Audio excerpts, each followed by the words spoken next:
J'ai compris très vite que l'INIS pouvait être un tunnel transformateur, que je ressortirais de l'autre côté, puis que je saurais faire. Puis c'est exactement ça qui s'est passé en fait.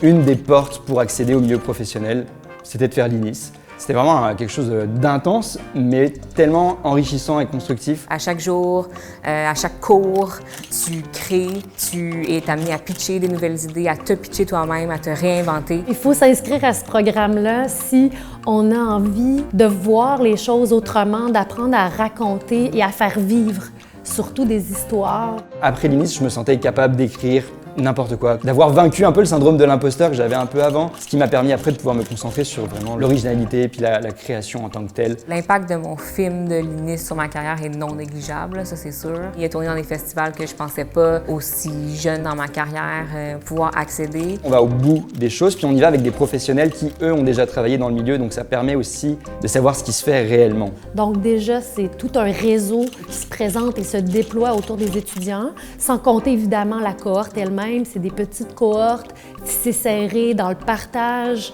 Il y a des belles synergies qui se créent. La vie après l'INIS, pour moi, c'est beaucoup de support.